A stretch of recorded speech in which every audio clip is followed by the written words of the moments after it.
Uma velocidade e equilíbrio precisos, um olhar atento que não perde nada e patas que brilham na água.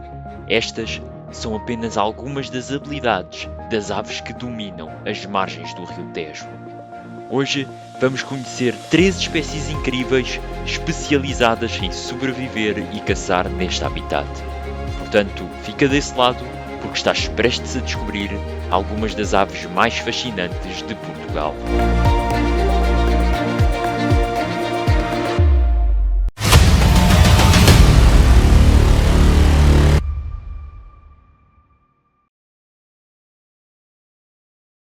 O Rio Tejo é o maior rio de Portugal. Tanto nas suas águas como nas suas margens existem inúmeras formas de vida. Hoje estou a explorar a sua margem norte, em Lisboa, no Parque das Nações. Aqui existem diversas espécies de aves, de diferentes formas e tamanhos. E a primeira que vos quero mostrar é uma das mais pequenas. Aqui, ao longo da costa, existem vários predadores que ajudam a manter o equilíbrio do ecossistema. E um deles é precisamente este pequeno maçarico das rochas. Apesar de não medir muito mais do que 20 cm, ele não brinca quando o assunto é caçar. Passa o dia a correr de pedra em pedra à procura de algas e pequenos artrópodes como caranguejos juvenis. O maçarico das rochas pode ser facilmente identificado pela sua coloração acastanhada na parte superior e branca na parte inferior. Mas um detalhe característico é a mancha branca que separa a asa do peito, uma espécie de vírgula bem marcada. Um comportamento típico desta espécie é o movimento constante da cauda. Depois de cada corrida ou mudança de direção, ele abana a cauda para cima e para baixo. Alguns cientistas acreditam que este movimento o ajuda a manter o equilíbrio em superfícies irregulares como estas pedras. Outros sugerem que seja um sinal visual para potenciais predadores, um aviso de que está alerta, saudável e difícil de capturar. Normalmente é visto sozinho ou em pequenos grupos, mas aqui no Parque das Nações é comum encontrá-lo lado a lado com outras aves, como por exemplo a tarambola cinzenta. É agora, durante o outono e o inverno, que podemos mais facilmente observar esta espécie. Ela pode ser encontrada em estuários e em bancos de lama perto da costa. A tarambola cinzenta é muito maior do que o maçarico.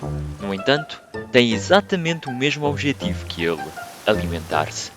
Aqui temos 2 adultos com a plumagem de inverno.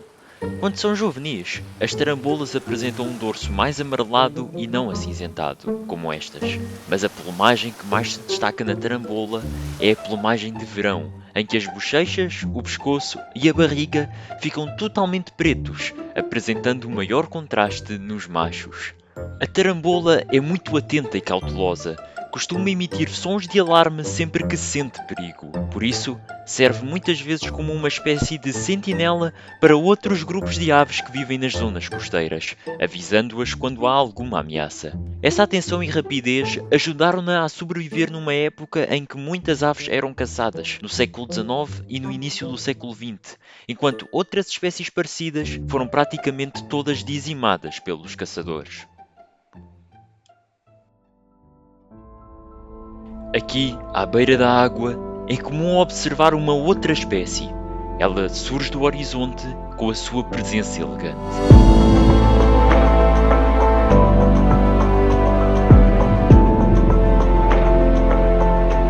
A garça branca pequena.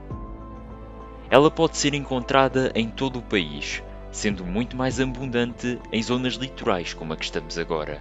Mas nem sempre foi assim. Esta foi uma das aves que sofreu perseguição durante o século XIX. As suas penas compridas foram muitas vezes utilizadas para fazer chapéus. A sua caça intensiva afetou muito as populações de garça branca.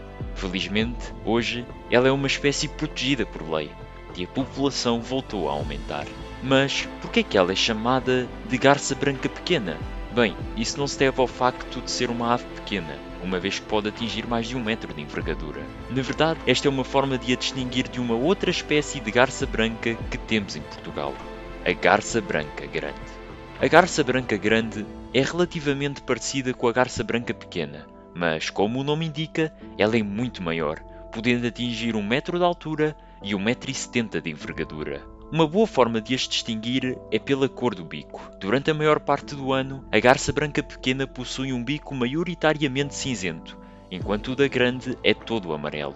Além disso, os pés da pequena são amarelos e os da grande são escuros. A garça branca pequena possui uma série de características que a ajudam a caçar de uma forma eficiente. Uma dessas é a sua visão. As garças têm os olhos de lado, o que lhes permite ter uma visão de quase 180 graus na vertical. Isso permite-lhe detectar movimentos na água, mesmo que não estejam mesmo à sua frente. Ela consegue calcular a distância certa da presa, o que lhe dá a precisão de que necessita para espetar o bico no ponto certo e não falhar. Outra coisa que a ajuda são as suas próprias patas. A sua coloração amarela reflete na água, principalmente quando está sol. Acredita-se que esses dedos funcionam como uma espécie de isco. Ao movimentar-se em águas rasas, a coloração vibrante das patas atrai pequenos peixes, que confundem os reflexos com presas ou algo comestível. Ela também pode usar as patas para tirar animais, como caranguejos, dos seus esconderijos. Foi sem dúvida um grande privilégio poder estar perto destas 3 habilidosas aves. Daqui quem fala é o Tiago Carneiro, da Wild Lusitânia. Se gostavas de saber mais sobre a vida selvagem portuguesa, então fica desse lado e subscreve o nosso canal. Vemo-nos no próximo vídeo.